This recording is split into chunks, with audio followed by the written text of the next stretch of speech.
நம்ம நோயாளிகளுக்கு அதிகம் அட்வைஸ் பண்ணால் பிடிக்கிறது இல்லை. நீங்கள் அதை சாப்பிடாதீங்க, இதை சாப்பிடாதீங்க, எத்தனை மணிக்கு சாப்பிடுங்க, எவ்வளோ நேரம் பயிற்சி பண்ணுங்க, இதெல்லாம் சொன்னால் அவங்க என்ன சார் இவ்வளவு கஷ்டப்படுத்துறீங்க எங்களையே, எங்களுக்கு சிம்பிளாக ஒரே ஒரு பழக்கம் சொல்லுங்கள், அதன் மூலமாக எங்களுக்கு எல்லாம் சரியாகணும். அப்படி ஒரு பழக்கம் இருக்கா? நிச்சயமாக இருக்குது.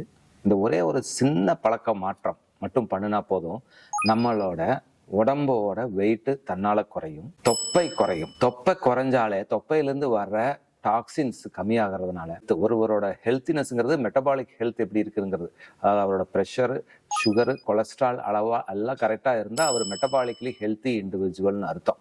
ஸோ இது எல்லாம் கிடைக்கும். அது மட்டும் இல்லாமல் அவரால் நல்லா தூங்க முடியும்.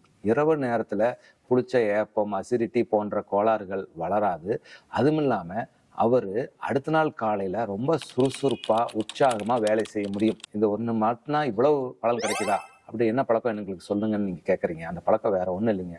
எவ்வளவு சீக்கிரம் முடியுமோ உங்கள் இரவு உணவை முடித்து கொள்ளுங்கள். உங்கள் டின்னரை 7 மணிக்கு முன்னால் சாப்பிட்டீங்கன்னா நீங்கள் ஃபாஸ்டிங் இருக்கிற டைம் ரொம்ப ஜாஸ்தி ஆகுது. 7 மணிக்கு சாப்பிட்டுட்டு அதுக்கப்புறம் மறுநாள் காலையில் 9 மணிக்கு தான் சாப்பிட்றீங்கன்னா ஏறக்குறைய 14 மணி நேரம் நீங்கள் உணவு இல்லாமல் இருக்கிறீங்க.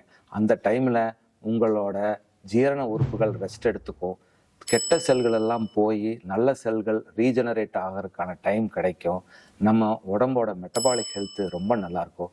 நம்ம உடல் எடை குறைந்து, உடல் பருமன் குறைந்து, நம்ம ஃபிட்டாக சுறுசுறுப்பாக இருப்பதற்கு ஏர்லி டின்னர் என்ற இந்த ஒரு பழக்கமே போதும்.